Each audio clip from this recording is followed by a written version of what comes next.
The uncle stopped, looked at her for a minute, then slowly laid the barrel stave on the floor, put his hand in his pocket, took out $50, and gave it to her.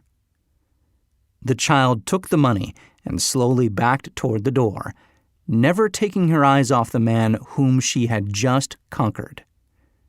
After she had gone, the uncle sat down on a box and looked out the window into space for more than 10 minutes. He was pondering with awe over the whipping he had just taken. Mr. Darby, too, was doing some thinking. That was the first time in all his experience that he had seen a colored child deliberately master an adult white person. How did she do it? What happened to his uncle that caused him to lose his fierceness and become as docile as a lamb?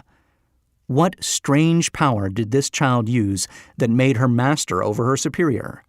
These and other similar questions flashed into Darby's mind, but he did not find the answer until years later, when he told me the story. Strangely, the story of this unusual experience was told to the author in the old mill, on the very spot where the uncle took his whipping. Strangely, too, I had devoted nearly a quarter of a century to the study of the power which enabled an ignorant, illiterate colored child to conquer an intelligent man. As we stood there in that musty old mill, Mr. Darby repeated the story of the unusual conquest, and finished by asking, "What can you make of it? What strange power did that child use that so completely whipped my uncle?" The answer to his question will be found in the principles described in this audiobook. The answer is full and complete. It contains details and instructions sufficient to enable anyone to understand and apply the same force which the little child accidentally stumbled upon. Keep your mind alert, and you will observe exactly what strange power came to the rescue of the child. You will catch a glimpse of this power in the next chapter. Somewhere in the audiobook, you will find an idea that will quicken your receptive powers and place at your command, for your own benefit, this same irresistible power. The awareness of this power may come to you in the first chapter, or it may flash into your mind in some subsequent chapter.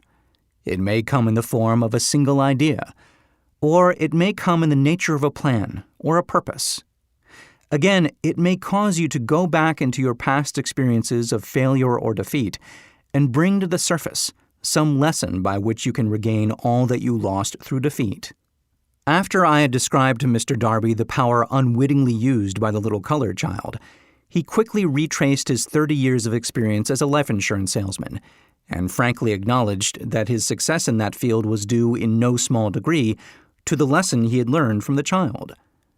Mr. Darby pointed out, "Every time a prospect tried to bow me out without buying, I saw that child standing there in the old mill, her big eyes glaring in defiance, and I said to myself, I've got to make this sale. The better portion of all sales I have made were made after people had said no." He recalled, too, his mistake in having stopped only 3 feet from gold. But, he said, that experience was a blessing in disguise. It taught me to keep on keeping on, no matter how hard the going may be, a lesson I needed to learn before I could succeed in anything. This story of Mr. Darby and his uncle, the colored child and the gold mine, doubtless will be read by hundreds of men who make their living by selling life insurance. And to all of these, the author wishes to offer the suggestion that Darby owes to these 2 experiences his ability to sell more than $1 million of life insurance every year.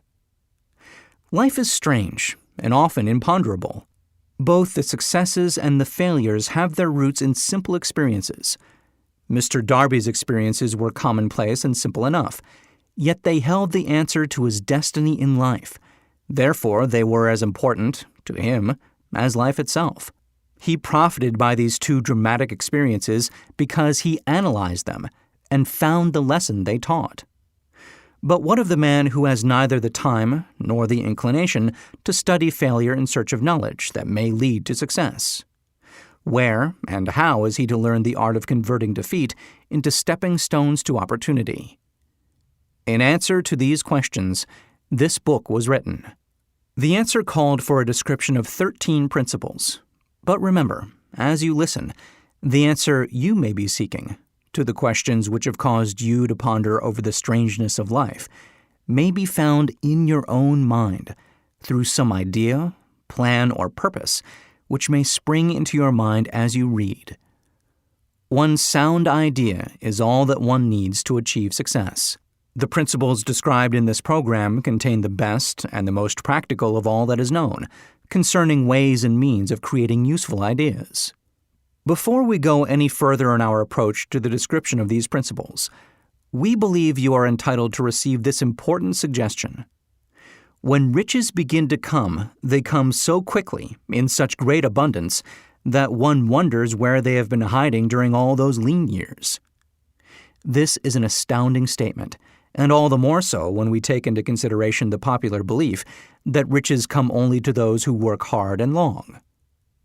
When you begin to think and grow rich, you will observe that riches begin with a state of mind, with definiteness of purpose, with little or no hard work.